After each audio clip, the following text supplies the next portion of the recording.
Hey G-Fans, GoGFan93 here as well as Super Godzilla Gaming, and welcome back to our Godzilla Retrospective. Today we will be taking a look at Godzilla moving into the third dimension, so let's begin. First we have Godzilla Archipelago Shock, released in 1995, developed by Sega for the Sega Saturn. Once again we have a strategy Godzilla game. Man, what's with Godzilla and strategy games? Anyways, SGG, mind explaining how the game works? Oh, sure thing, Goji fan. It's pretty straightforward. You as the player control the military, so your goal is to direct your tank and military equipment on a 3D isometric playing field to attack Godzilla. When you attack Godzilla or take damage from him, your health points degrade until you or Godzilla is defeated. Think of it kind of like a spiritual sequel or remake of Godzilla 2 on the NES. Now technically this game isn't fully 3D because the characters are sprites in a 2D style, but it's the overall look and the isometric design which gives the game more depth. This game is definitely one of the more interesting Godzilla games. Alright, now this is the first main step into 3D for Godzilla. Godzilla Generations is a Dreamcast game released in 1998.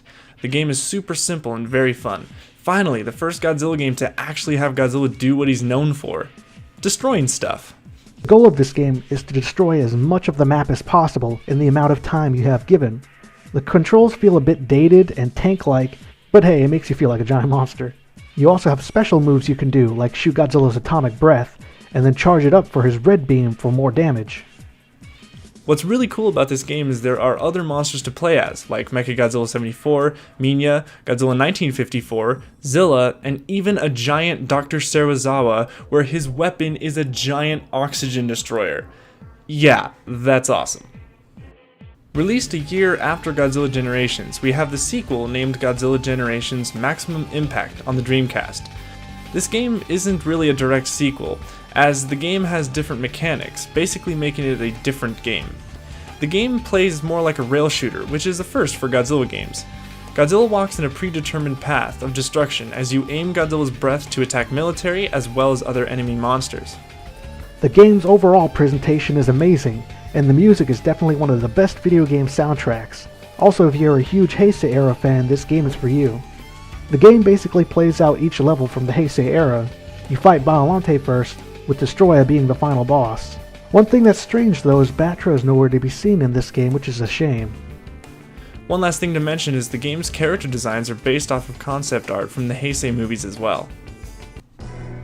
The last game for today is Godzilla Trading Battle, released on the PlayStation 1 in 1998 by Toho. The game was only released in Japan. Well, this is a tricky one because since the game was only released in Japan and when I tried to play it, I had no clue what to do. Heck, even Wikizilla has nothing to show for the gameplay.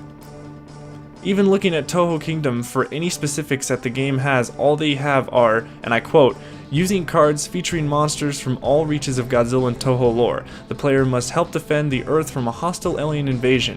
After defeating the story mode, the player can access duels and earn even more and rarer cards." Don't worry, Goji fan, you aren't alone. I tried this game and was left pretty confused too. But thankfully there are some helpful guides floating around to help you figure out what's going on in this game. It's surprisingly complex.